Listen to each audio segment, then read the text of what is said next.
Yang paling parahnya ketika si nasabah ini ya, mayoritas mereka masuk ke call 5. Call 5 alias kredit macet Iya, itu. alias kredit macet. Otomatis kita harus cadangan 100%, Bang. 100%. Bayangkan 100%. Jadi 100% dari begitu dikurangi itu kan itu duit nggak bisa muter sama sekali. Iya. Berarti roda bank itu gitu nggak berputar kalau memang. Iya. Dan paling parahnya bisa jadi misalkan cabang gitu ya, cabang bisa ditutup. Sampai sana. Kalau cabang bisa tutup, kalau terus akumulasi semakin nggak sehat karena apa tadi ukuran NPL bisa jadi banknya bisa ditutup. Betul ya, betul. Ngeri sekali. Kalau misal nggak laku juga, nggak berhasil gitu ya, gagal lelang dan sebagainya gitu kan, selain lelang, selain hapus buku gitu kan. Nah, solusi yang biasa kita lakukan juga kan, kita ada yang namanya, kita jual ke pihak ketiga. Cesi. Yang disebut cesi itu. Betul. Jual beli utang ya, di kalau pihak ketiga. Emang ada yang mau beli? Ya itu dia, cesi ini hanya nggak seksi gitu, Pak Samsul.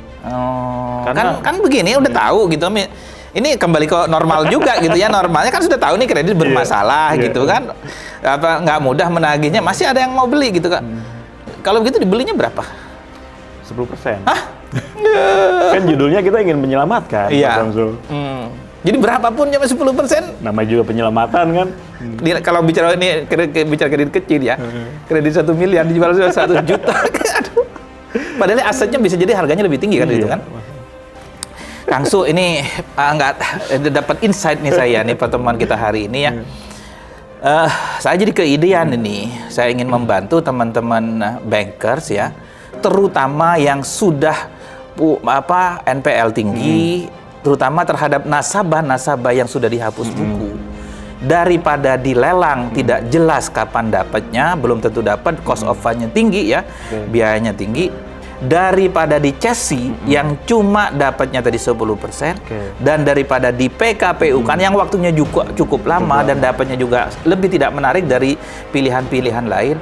Bagaimana kalau saya punya alternatif pilihan yang akan membuat gini Kang Su, insya Allah teman-teman bankers ini mendapatkan lebih uangnya kembali lebih banyak lah daripada sekedar hasil lelang yang tidak tentu, daripada cesi yang juga nggak menarik sama sekali, dan daripada PKPU atau pilot yang justru bisa jadi nggak dapat apa-apa. Gimana kalau saya punya ide itu Kang Su?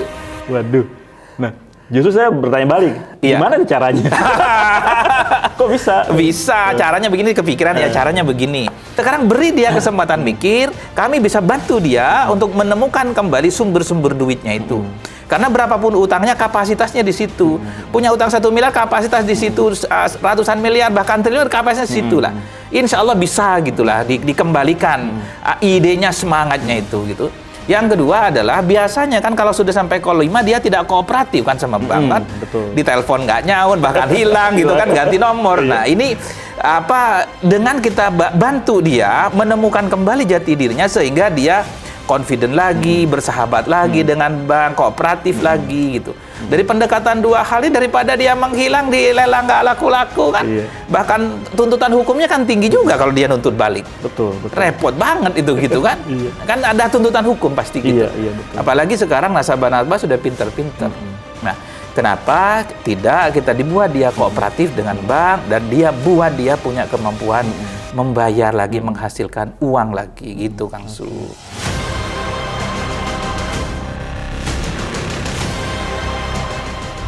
Bismillahirrahmanirrahim. Assalamualaikum warahmatullahi wabarakatuh. Alhamdulillah, assalatu wassalamu ala rasulillah wa ala alihi wa sahbihi wa man walah. Hari ini saya sangat berbahagia. Saya berjumpa dengan sahabat saya. Beliau seorang bankers profesional senior ya. Hari ini kita akan diskusi tentang bisnis yang terutama di masa pandemi dan setelahnya.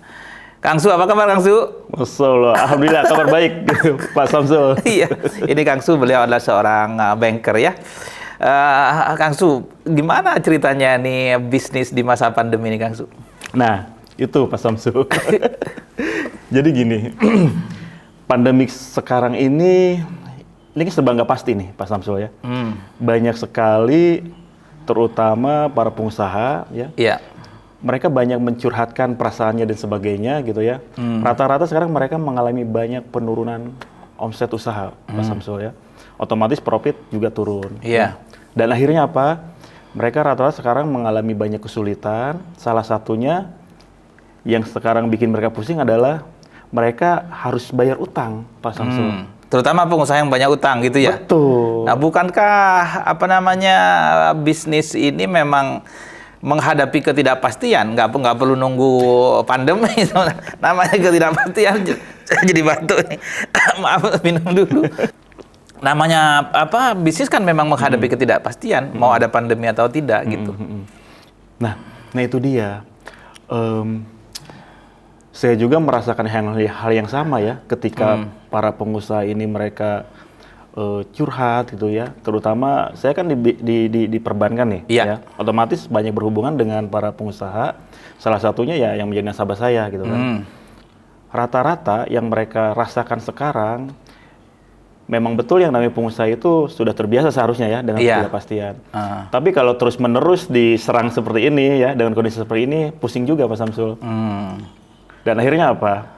Untuk mengembalikan angsuran dan sebagainya, mereka jadi terkendala. Pusingnya berarti sebetulnya karena ada hal lain selain pandemi. Karena utang itu berarti. Bisa jadi itu. Jadi batuk lagi saya. Nah, jadi pandemi ya kan semua orang menghadapi pandemi. Nggak ada yang tidak terdampak dengan pandemi sekarang gitu. Tapi ada yang bisa jadi pusing, setengah pusing gitu, sangat pusing kan begitu kan, apalagi yang punya utang. Berarti ada faktor tambahan selain pandemi yaitu utangnya gitu. Utang.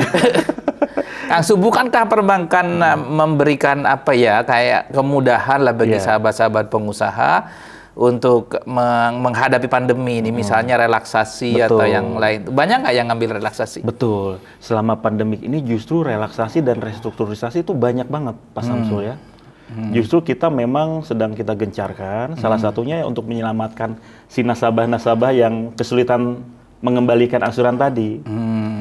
Cuma faktanya kan nggak seindah seperti itu juga, Pak Samsul. Ketika kita sudah relaksasi gitu kan, udah restruk, kemudian setelah berjalan berapa bulan, faktanya apa? Kembali lagi. Kembali nggak bisa bayar lagi gitu? Nggak bisa bayar lagi. Berarti persoalannya sebetulnya ya tadi bisa jadi persoalan bisnisnya ya, gitu kan? Atau persoalan pengusaha yang tidak bisa beradaptasi kalau begitu. Betul. Memang apa sebetulnya Kang konsekuensi ketika nasabah misalnya ya, ketika nasabah tidak mampu lagi membayar ininya gitu? Kalau bagi nasabah iyalah kita nggak mampu bayar, dikejar-kejar gitulah gitu ya. Karena dulu saya pernah ngadepin juga, bukan ngalamin dikejar-kejar. Alhamdulillah sekarang udah jadi hanya menghadapi pandemi aja, nggak ngadepin utang. Nggak double pusingnya. Nggak. Ya pandemi jadikan opportunity aja sekarang Kang. Jadi pasti di mana opportunity-nya begini, opportunity-nya. Kan tadi kan banyak pengusaha di kala pandemi dia pusing ya karena ada tekanan utang sehingga dia tidak kreatif lagi, malah cenderung tiarap, sehingga yang tidak punya utang justru malah makin bagus karena tidak ada tekanan sehingga dia lebih kreatif, bisnisnya masih naik gitu, sehingga kompetisi makin lama makin sedikit sebetulnya. Gitu. Bagi saya pandemi adalah opportunity, adalah peluang. Gitu. Kembali ke tadi, konsekuensinya apa gitu kalau bagi banknya, kalau bagi nasabah ya pasti nggak mampu bayar, dikejar-kejar gitu aja gitu kan, sampai sampai ke ujung dunia dikejar sama teman-teman banker yang punya utang. Kalau untuk nasabah sudah pasti ya, yang tadi Pak Samsul, otomatis mereka secara personal dan perusahaan juga pusing 7 keliling, dikejar-kejar dan sebagainya oleh debt collector dan sebagainya. Nah, tapi itu nggak cukup efeknya ke nasabah. Ini ada juga efeknya, ini imbasnya ke kita nih, ke perbankan, ke bank lah ya, ke kita gitu. Dan sudah jelas, pasti ini akan mempengaruhi ke profitabilitas kita gitu kan, performance kita gitu kan. Bahkan jauh lebih besar dari itu kalau misalkan komposisi macet dan sebagainya ini udah dalam jumlah sekian banyak, ini sangat berbahaya gitu. Artinya begini berarti, ketakutan terhadap tadi nasabah atau debitur yang tidak bisa bayar, nah kan debiturnya juga takut. Betul. Sebenarnya banker juga lebih takut lagi lebih gitu takut lagi. Aduh, kok jadi batuk-batuk nih? Sudah takut, pusing. Pusing ya? Pusing, Pak Samsul. Oh gitu, berarti double sebetulnya ketakutannya. Apa sebetulnya yang menjadi faktor ketakutannya itu terhadap nasabah ya atau debitur yang sampai bahkan macet tuh apa ininya gitu bagi banker? Untuk menilai sejauh mana performa kita kan biasanya punya kriteria untuk nasabah, Pak Samsul. Kita biasanya menggolongkan nasabah ini ada yang mereka lancar ya, kolektibilitas 1. Ketika mereka sudah mulai goyang, nggak mampu bayar. Lancar tuh maksudnya bayar tepat waktu. Bayar tepat gitu. waktu. Nah, ketika mereka sudah mulai batuk-batuk nih, mereka sudah nggak bisa bayar, misalkan 30 sampai 90 hari ya, itu mereka udah masuk kolektibilitas 2. Artinya dalam perhatian khusus. Kalau lancar kolektibilitas 1. Oke. Kalau dalam perhatian khusus berarti dia kolektibilitas 2. Nah, kemudian kalau mereka sudah mulai nggak mau bayar nih, dari 90 hari sampai 180 hari, nah artinya mereka udah kolektibilitas 3. Itu udah mulai kurang lancar. Ya. Selanjutnya, setelah kolektibilitas 3, mereka akan masuk ke kolektibilitas 4 atau diragukan. Itu 120 sampai 180 hari. Setelah 3 atau 4 bulanan gitu ya? 4 bulanan. Itu sudah masuk diragukan. Betul. Ini nasabah ini atau debitur ini bisa bayar atau enggak gitu ya? Iya, betul. Dan puncaknya nanti tuh, itu kolektibilitas 5, ketika mereka sudah nggak mampu bayar di atas 180 hari. Tapi kan begini ya, bank kan tetap itu industri yang menurut saya ya, industri yang paling aman di dunia. Kenapa? Karena sebelum mencairkan kredit, dia kan ada kolateral, ngambil kolateral. Betul. Karena tenang-tenang aja lah gitu kan. Mau mau call berapa yang dia pegang, itu pegang jaminan. Iya, memang betul. Cuma kan kolateral ini kan sifatnya hanya sebagai pengaman, Pak Samsul. Artinya apa? Artinya kolateral ini nggak sebegitu aja langsung bisa cair gitu kan, dan artinya nggak liquid gitu. Makanya kita harus punya cadangan untuk mencadangkan resiko-resiko yang nasabah macet tadi. Maksudnya cadangan gimana? Kan sebetulnya begini Kang Su, ya ini yang saya sebagai orang awam ya. Debitur ngasih agunan kan? Betul. Justru kan ketika mulai batuk-batuk tadi, mulai tidak lancar atau bahkan sampai macet tadi kan debitur yang justru ketakutan. Iya. Dieksekusi lah, dilelang lah, disuruh keluar paksa lah, kan begitu ketakutannya. Kan di sininya tuh. Nah, sebetulnya kan bank tenang-tenang aja seharusnya. Iya. Dari sisi situnya tenang. Tapi kan tetap Pak Samsul, kita harus menjaga performa kita. Kan performa kita dilihat dari seberapa jauhnya sehat atau enggaknya kita gitu loh, kantor kita. Maksudnya kaitannya dengan sehat atau enggak gimana kan? Kalau bisnis ya disebut sehat itu penjualannya bagus, ya. Kemudian arus kasnya juga bagus, ya penjualannya jadi arus kas bukan jadi piutang. Terus yang ketiga labanya atau marginnya juga bagus gitu. Nah kaitannya tadi dengan di banking industri apanya? Nah, banking industri ini kan sebenarnya adalah bisnis yang high risk ya, yang berisiko tinggi. Yang namanya kita menyalurkan kredit, sudah pasti ada risiko yang namanya macet. Cuma pertanyaannya, ini yang macet ini apakah masih memenuhi rasio atau sudah melewati dan sebagainya. Kalau sampai ini yang ada ukurannya berarti. Ada ukurannya berarti.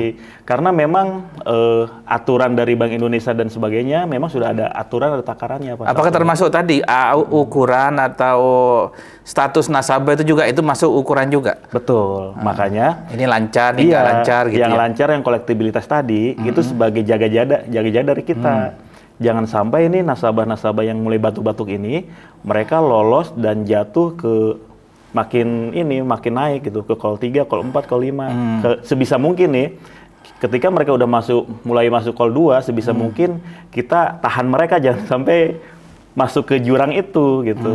Oh itu yang dilakukan oleh pokoknya nggak bayar sehari langsung diteleponin tuh ya? Nah iya. Kenapa? Ya? Jadi jangan heran ketika banker nih sibuk nelpon atau nagih, ya karena untuk menyelamatkan itu Pak Samsul. Sebetulnya kalau begitu menyelamatkan nasabah atau menyelamatkan banknya? Sebenarnya sih kita berhati performa kita ya. Karena itu sebetulnya bukan menyelamatkan nasabah ya. Aduh salah ngomong. Jadi kasihan, bukan menyelamatkan nasabah katanya. Terus apa yang dilakukan untuk menjaga kan tadi ya, untuk menjaga performa. Kalau misalnya ada debitur yang sudah masuk misalnya mulai tergelincir pelan-pelan ke call 2 gitu, apa yang dilakukan call 3 gitu. Nah, kalau mereka udah mulai tergelincir nih ke call 2 gitu kan, sebisa mungkin kita tahan, jangan sampai mereka tergelincir ke call 3. Makanya kita tagih tuh.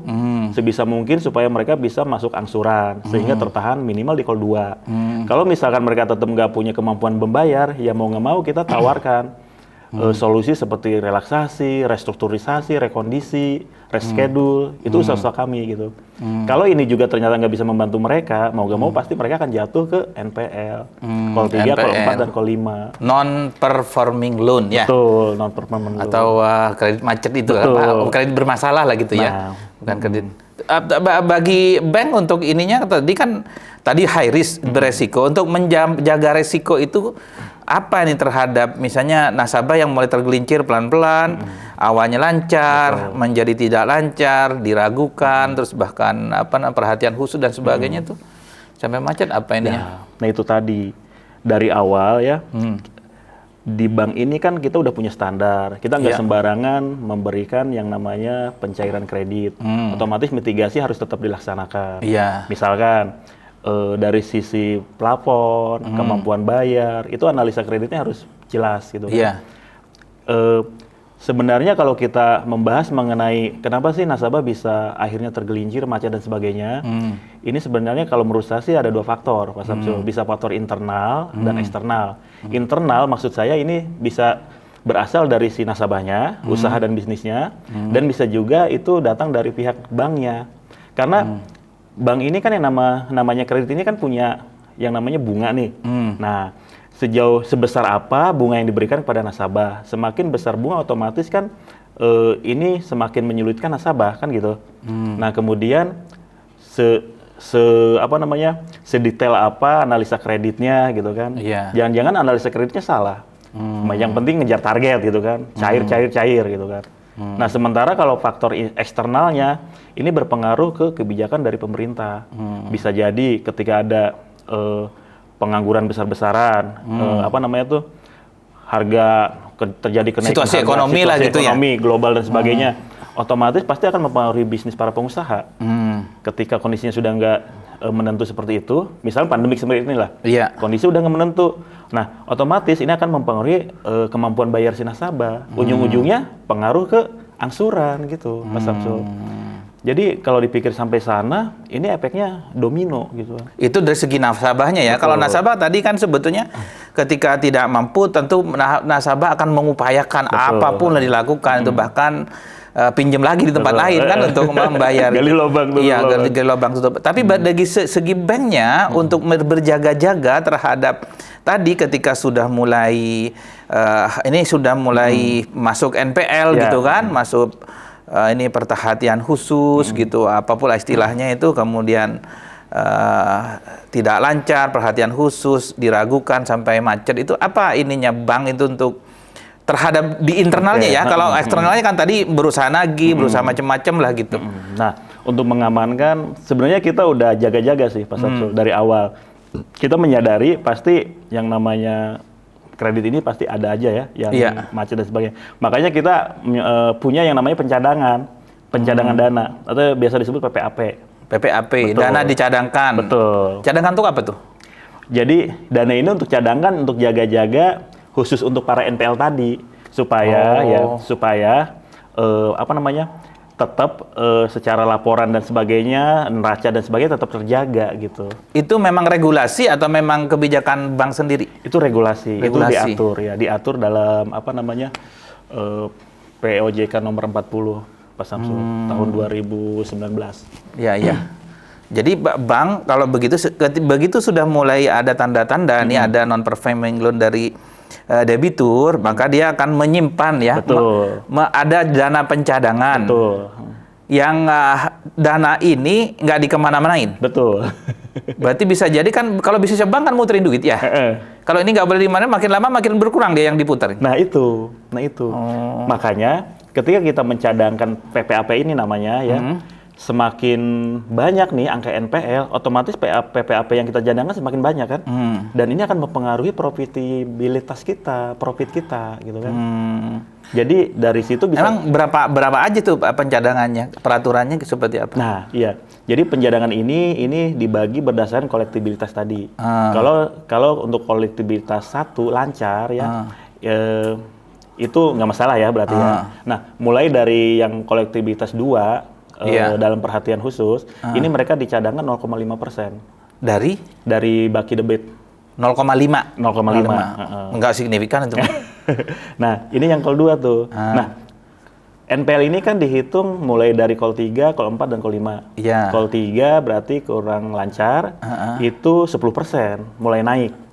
Dari baki debit setelah dikurangi pengakuan agunan. Ya. Pengakuan agunan maksudnya gimana? Kalau bagi debit kan plafonnya gitu ya, sisa plafon lah gitu ya. Oke.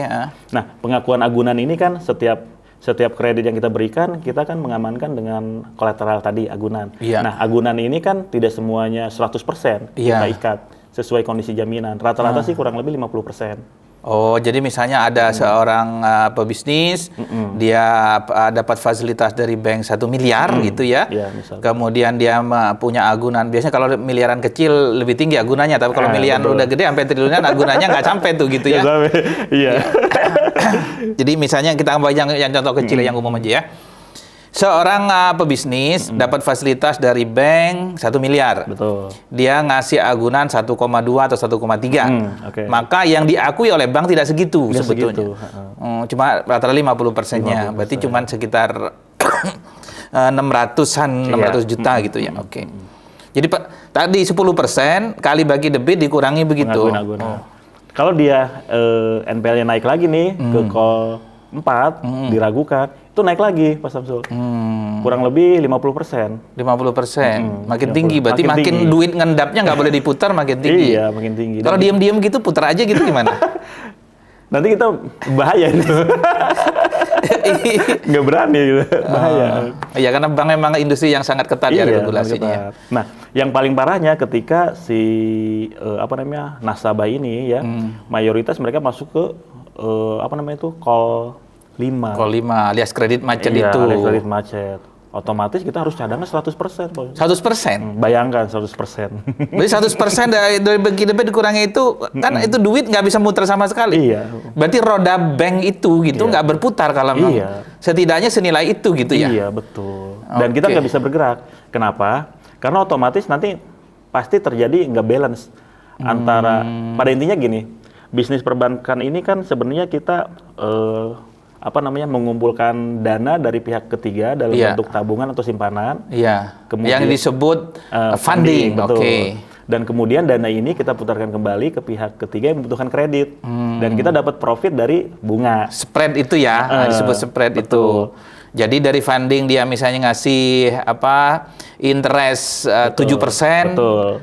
Sedangkan ketika lending, ketika ngasih fasilitas itu dia ngasih interest misalnya 14%. Iya. Oh, itunya. Saling menutupi. Nah. Tapi ketika tadi funding dapat itu nggak boleh diputerin, berarti nggak dapat. Sementara fundingnya tetap harus ngasih kan? Betul. Nah, di situ aja kita udah nggak sehat kan? Dari sisi profit kita makin pusing gitu banker ya. Aduh, kok jadi batuk-batuk ngomongin banker sih. Ada ternyata begitu ya, Bang. Aduh, mohon maaf disering minum ini batuk-batuk. Aduh, jadi ngerasain banker. Bismillah. Masya Allah. Kalau dari segi gini, bebas nggak? Oke lah ya, NPL sudah ketahuan bahwa itu berbahaya bagi banknya. Ada ketentuan nggak NPL itu batasnya dari regulasi gitu? Kan bisa jadi begini, namanya bisnis pasti ada resiko. Betul. NPL ada resiko bagi bisnis perbankan, ya. Nah, ada nggak ketentuan NPL ini resiko yang ceritanya bukan diperbolehkan ya, tapi masih dalam keadaan sehat. Nah, pokoknya begitu. NPL nih nggak ada problem kalau NPL segitu gitu. Ada nggak gitu ini ya? Ada. Patokannya. Ya. Jadi itu sudah diatur, Pak Samsul. Itu ada di Peraturan Bank Indonesia itu nomor 15 tahun 2013 kalau nggak salah ya. Jadi di situ sudah dijelaskan yang namanya NPL itu dikatakan bank itu masih sehat ya. yang tadi saya sampaikan bahwasanya nasabah macet, resiko macet itu pasti ada ya. Ada. Nah, tetapi namanya resiko bisnis iya, ya. tetapi itu ada takarannya, ada standarnya. Jadi yang disebut dengan rasio NPL, non-performing loans. Selama NPL-nya masih di bawah 5% ya, Iya. sebenarnya itu masih dalam kategori sehat ya, bisa ditolong lah ya. Katakanlah kalau saya lihat di peraturan Bank Indonesia itu yang tadi ya, itu mereka ini memberikan atau mengkategorikan menjadi 3 pengawasan kepada bank yang ini mulai bermasalah tadi, Pak Samsul. Ada yang pengawasan normal, ada yang pengawasan intensif, ada yang pengawasan khusus, pengawasan khusus. Nah, yang pengawasan intensif biasanya ini yang 1%, 2%. Artinya yang masih berjalan normal. Mau tanya di toleransi. Iya, itu saya ngomong dari tadi ngomong toleransi nggak ada. Iya. Kalau udah mulai NPL-nya, rasio NPL-nya udah mulai 3% ya, artinya udah mulai mendekati nih. Mulai harus diperhatikan gitu kan. Nah, rasio NPL ini kan salah satu indikator nih selain rasio-rasio yang lain, karena banyak indikator yang lain juga. Nah, ketika NPL-nya udah mulai 3%, dia udah mulai masuk ke pengawasan intensif. Artinya Bank Indonesia harus mulai nih memperhatikan bank ini gitu. Jangan sampai dia masuk ke rasio NPL-nya di atas 5%. Kalau udah rasio NPL-nya di atas 5%, ini udah masuk kategori pengawasan khusus. Jadi harus segera bertindak gitu. Jadi regulator udah langsung benar-benar mengawasi beneran nih bank ini gitu ya. Kok NPL-nya makin lama makin tinggi gitu. Betul. Menarik juga nih. Nah, yang resiko yang paling minimal gitu ya, itu biasanya dimulai dari kita stop lending. Kita nggak akan bisa lending sebelum NPL-nya diperbaiki. Stop lending berarti bisnisnya nggak muter, karena bisnisnya bank sebetulnya di situ kan. Betul. Di lending itu gitu dapat duitnya gitu. Yang disebut aset bagi bank nih sahabat ya. Bank itu menyebut aset adalah duit yang dipinjamkan itu, yang fasilitas lending itu yang disebut aset. Betul. Berarti asetnya makin lama makin berkurang, sumber duitnya makin berkurang. Iya. Sementara kan yang namanya bisnis perbankan, kita kan dituntut terus akselerasi ya. Iya. Kalau bisa makin menambah jangkauan makin banyak. Nah, kalau lending di stop, otomatis kita nggak dapat profit gitu. Bleeding dia kan. Sementara kan harus ngasih margin, ngasih interest kepada fundingnya tadi ya. Ingat Bank Syariah, namanya margin. Dan kita seperti apa istilahnya ya, di persimpangan gitu Pak. Bank Syariah sama aja ya? Sama aja. Prinsipnya sama aja. Sama aja. Yang disebut NPF berarti kalau NPF. Kalau bank konvensional NPL, non performing loan. Kalau Bank Syariah NPF. Betul. Non performing non-performing financing. Financing. Ya. Gitu. Dan itu baru resiko yang paling minimal. Paling minimal stop lending. Senilai segitu kan? Iya. Sampai si NPL-nya balik normal lagi. Jadi dikejar tuh biasanya penagihan. Kalau nggak penagihan ya eksekusi. Kalau begitu sebetulnya terhadap kredit bermasalah tadi ya, ketakutan banker lebih ngeri daripada ketakutan nasabahnya gitu ya. Bukan hanya ngeri, tapi mimpi buruk. Pantesan begitu begitu semangat ngejar nasabahnya. Pasalnya jangan salah ya. Biar kepusingannya pindah ke nasabahnya. Jangan salah, kita kalau udah mendekati akhir bulan, itu luar biasa Pak Samsul. Udah mendekati akhir bulan, apalagi akhir tahun gitu kan. Apalagi NPL tinggi, aduh Masya Allah itu. Jadi benar-benar nggak bisa tidur tuh ya. Obat tidur nggak mampu tuh ya. Mampu membuat banker tidur. Iya Kang, tadi kan stop lending. Terus apa lagi tuh ininya untuk menjaga itu kan? Resikonya lah, paling kecil stop lending gitu kan. Padahal itu udah resiko besar bagi bank. Iya. Nah, otomatis ketika kita sudah stop lending ya, otomatis si perbankan ini kan akan dibatasi. Iya. Tidak bisa lagi membelanjakan yang seharusnya dibelanjakan secara normal. Kemudian bisa jadi untuk internal banknya, banknya bisa jadi nanti terjadi pengurangan kos-kos tertentu gitu kan.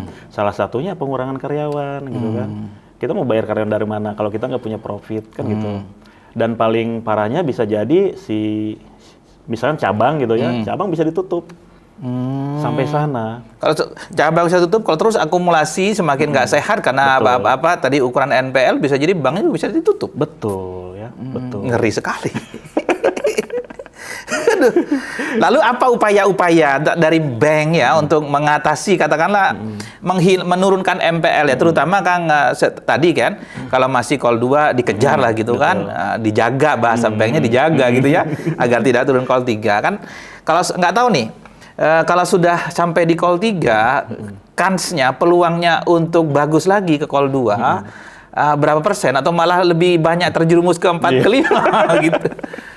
Pengalaman yang sudah terjadi, Pak Samsul, biasanya ketika si nasabah ini udah mulai masuk ke call 3, artinya udah NPL nih, udah mulai NPL ya. Rata-rata sih ketika mereka udah terjerumus seperti itu susah untuk bangkit lagi. Meskipun kita udah suntik dengan restruk dan sebagainya gitu ya. Malah terjun bebas banyaknya terjun gitu. bebas. Apalagi kalau ditambah dengan kondisi global yang misalkan nggak menentu gitu ya. Rata-rata sudah nggak bisa ngapa-ngapain lagi gitu kan. Nah, atau itu jadikan alasan ya, atau itu dijadikan alasan oleh para tadi debiturnya, ini kan lagi pandemi Pak. Padahal pandemi itu enggak, namanya angsuran atau utang tetap berjalan ya Pak Samsul. Berarti sebetulnya terhadap pandemi bank lebih takut daripada itu. Iya. Karena pengaruh ke kita loh. Jangan salah. Jadi ketika pandemi ini kita deg-degan. Waduh, si nasabah gimana nih? Bisa mampu bayar nggak? Kan sekarang angka kredit bermasalah makin naik. Makin naik. Sini. Udah makin nyut-nyutan sini gitu ya. Kasihan. Sebelumnya kasihan ya, sahabat. Kasihan banker kalau begitu. Terus langkah-langkahnya misalnya udah sampai call 5 nih kan udah melorot nih. Ya udah ke call 5 gimana lagi gitu udah macet. Apalagi yang dilakukan? Untuk yang khusus NPL tadi, setelah call 5 gitu kan, setelah negosiasi dan sebagainya sudah nggak bisa ya, kita bantu restruk dan sebagainya nggak bisa. Nah, mau nggak mau pilihannya biasanya kita memilih jalan yang pertama itu ada namanya write off atau hapus buku. Nah, jadi maksudnya hapus buku kreditnya dihilangin gitu ya? Iya, jadi kita kan kita jaga-jaga nih, kita udah PPAP, ada NPL. Nah, kita ingin mengembalikan NPL kita supaya jadi normal. Selain penagihan yang rutin kita lakukan, harapannya bisa biar mereka bisa bayar lagi. Nah, salah satu mengamankan dengan cara hapus buku. Jadi kita hapuskan si akun-akun ini. Itu sehingga tetap NPL-nya jadi turun lagi. Jadi NPL-nya turun lagi gitu, Pak Samsul. Bukan NPL turun lagi bukan karena nasabah terrecovery, tapi adalah ujungnya karena memang bank udah hapus aja lah, hilangin dari situ sehingga NPL-nya bagus lagi. Sehingga kan angka NPL jadi berkurang kan. Nah, gitu. Karena nasabah kan sebenarnya masih tahunya punya utang nih. Iya. Walaupun di bank udah dihapus gitu kan. Nah, bank sendiri kebijakannya terhadap tadi nasabah yang punya aset, punya agunan apa yang dilakukan oleh bank? Secara administrasi kan udah kita hapus tuh. Tapi secara penagihan tetap kita jalankan. Nah, salah satunya kan kita punya agunan nih. Nah, biasanya yang dilakukan oleh bank, kita biasanya action salah satunya dengan eksekusi. Ya, bagaimana caranya? Mengerikan tuh bagi nasabah itu eksekusi. Nah, itu makanya. Kata-kata eksekusi. Ya. Eksekusi ini kan nggak main begitu aja eksekusi, pasti ada alurnya, ada prosedurnya. Salah satunya ya masuk ke lelang ya. Tapi lagi-lagi Pak Samsul, lelang ini kan butuh waktu, butuh biaya gitu kan. Jadi dan kalau ada pembeli, gitu. Ini PR gitu. Karena nggak tahu ya, saya nggak tahu di teman-teman bankers ya. Kalau yang saya pahami sebagai orang umum gitu, kayaknya tidak ada orang sengaja gitu ya. Ya ini orang beneran ya, orang normal gitu ya, normal ya. Sengaja saya mau nyari rumah nih, nyari di lelangan itu kayaknya nggak ada. Kalau nyari rumah itu jalan-jalan ke perumahan, kemana gitu. Atau saya mau nyari tanah, nyari pabrik itu kayaknya bukan nyari di bank lelang gitu ya. Normalnya ya? Iya, yang normal. Mungkin kalau ada yang nggak normal orang itu. Ada orang-orang yang memang bisa jadi ngincer-ngincer dengan harga miring mungkin ya, Pak Samsul gitu kan. Iya. Ya bisa jadi nggak normal gitu. itu langkah yang yang terfikirkan ya pokoknya udah dieksekusi lah lelang melalui balai lelang lah gitu. Betul. Ya. Terus kalau misalnya nggak laku juga kan kondisi sekarang mau diapain tuh? Ya. Kalau misalnya nggak laku juga, nggak berhasil gitu ya, gagal lelang dan sebagainya gitu kan, selain lelang, selain hapus buku gitu kan. Nah, kita solusi yang biasa kita lakukan juga kan, kita ada yang namanya kita jual ke pihak ketiga, cesi. Yang disebut cesi itu, betul. Jual beli utang ya, di kalau pihak ketiga. Emang ada yang mau beli? Ya itu dia, cesi ini hanya nggak seksi gitu, Pak Samsul. Kan begini udah tahu gitu, ini kembali ke normal juga gitu ya. Normalnya kan sudah tahu nih kredit bermasalah gitu kan. Apa nggak mudah menagihnya, masih ada yang mau beli gitu kan. Kalau begitu dibelinya berapa? 10%. Hah? Aduh, mohon maaf. Jadi nggak enak banget nih ngomongin bankers nightmare, jadi batuk-batuk aja. Tapi insya Allah saya sehat ya. Ini baru tesnya negatif nanti. Kan judulnya kita ingin menyelamatkan, Pak Samsul. Jadi berapapun cuma 10%. Namanya juga penyelamatan kan. Kalau bicara ini bicara kredit kecil ya, kredit 1 miliar dijual 1 juta. Aduh. Padahal asetnya bisa jadi harganya lebih tinggi kan, gitu kan? Betul. Terus Chelsea cuma sekitar 10%-an ya. Nggak menarik gitu sebetulnya. Berarti sudah frustasi sebenarnya teman-teman banker itu. 10%. Iya. Pokoknya udah gimana cepatlah selesai gitu ya. Betul. Yang penting ada kembalian lah. Betul. Nah, berarti tadi dicadangkan 100% dari bagi debit, dapatnya cuma 10% gitu kan. Iya, nggak menarik memang. Iya. Terus apalagi tuh kalau misalnya ternyata nggak ada yang mau beli. Apalagi kredit apalagi debiturnya punya utang di mana-mana tuh. Gimana tuh? Iya. Nah, kalau hapus buku, Chelsea udah kita lakukan gitu kan, masih tetap katakanlah nggak menarik seperti itu. Nah, ada yang biasa juga kita perbankan lakukan, yaitu PKPU. Pak Samsul pasti tahu PKPU. PKPU tuh penundaan kewajiban pembayaran utang. Yang ujungnya pilot lah, paling biasanya dipilotkan ke pilotan itu ya. Dan lagi-lagi ini juga kan butuh waktu. Yang paling cepat Chelsea kayaknya tadi. Iya, cuma kan nggak seksi, nggak menarik lah gitu. Berikutnya PKPU. PKPU ya perlu waktu karena itu pengadilan kan. Iya. Dan rame-rame biasanya tuh. Kasih tahu saya, jadi PKPU, jadi kalau Anda sahabat pengusaha, PKPU itu yang menuntut ya, apa yang menggugat itu biasanya setidaknya nggak boleh sendirian itu.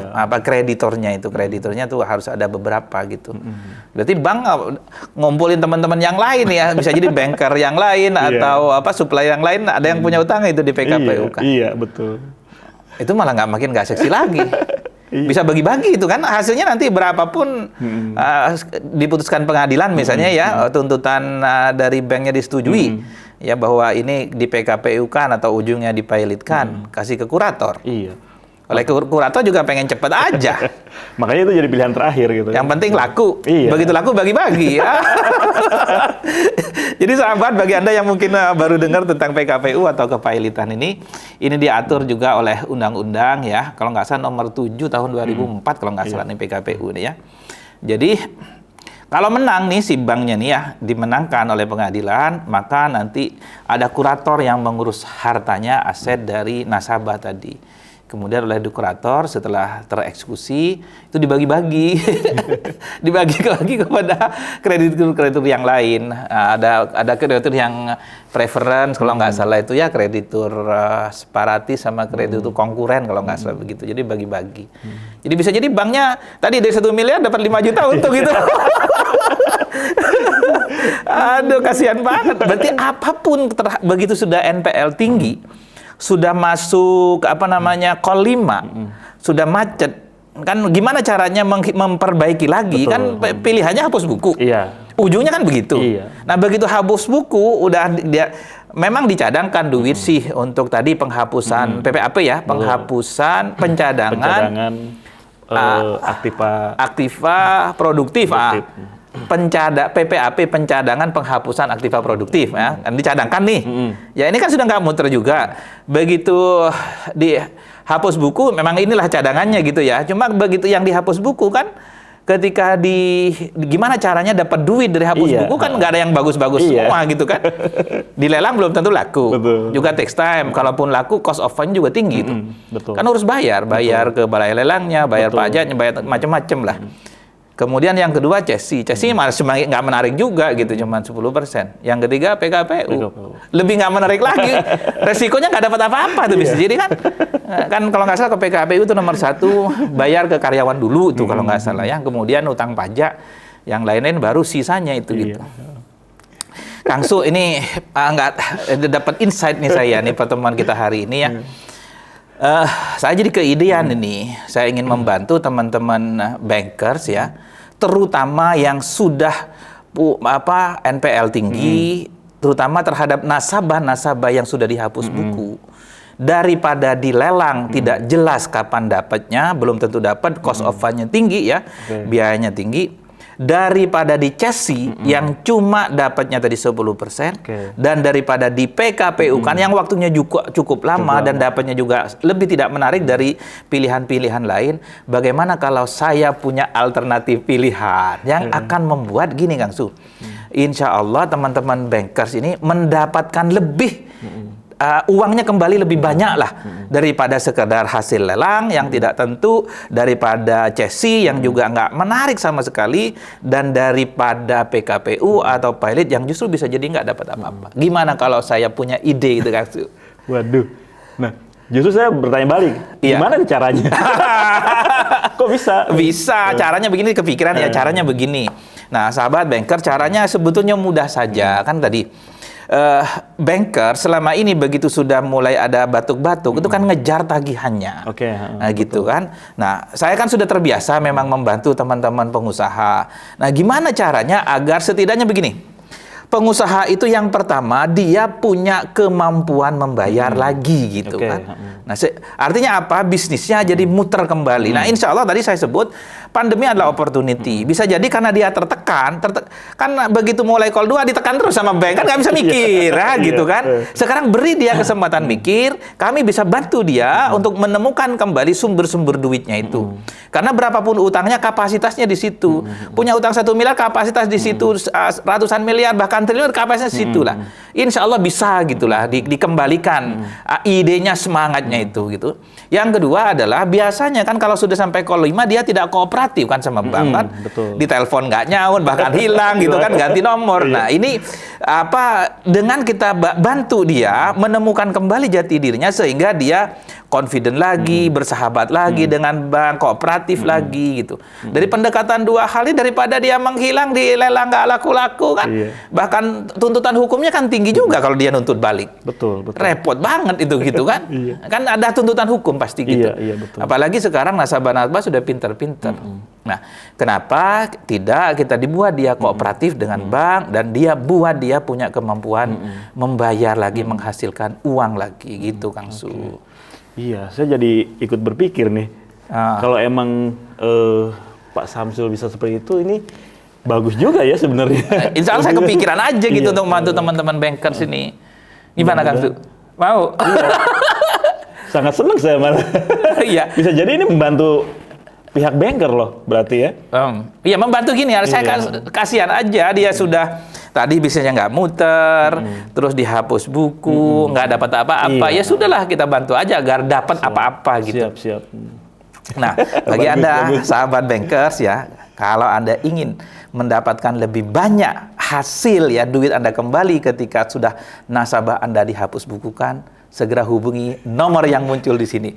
Insya Allah kami bantu Anda agar nasabah Anda punya kemampuan membayar lebih besar dan dia kooperatif terhadap Anda. Gitu Kang Su. Aduh, terima kasih nih Kang Su. Saya senang banget nih hari ini kita bisa ketemu, ngobrol ya. Ini termasuk kuliah hukum-hukum perbankan jadinya gitu ya Kang Su ya. Saya juga senang sekali ya Pak Samsul ya. Bisa ngobrol seperti ini dan sebagainya dengan Pak Samsul. Sudah lama nggak ngobrol. Nggak, jadi ini aja ada insight aja untuk membantu teman-teman bankers ya. Baik, demikian dari saya. Mudah-mudahan pertemuan hari ini memberikan keberkahan dan kecerahan buat kita semua, terutama bankers yang pusing gara-gara dihapus buku tapi nggak dapat uang kembalian ya. Terima kasih. Wallahul muwaffiq ila aqwamit thoriq. Assalamualaikum warahmatullahi wabarakatuh. Waalaikumsalam warahmatullahi wabarakatuh.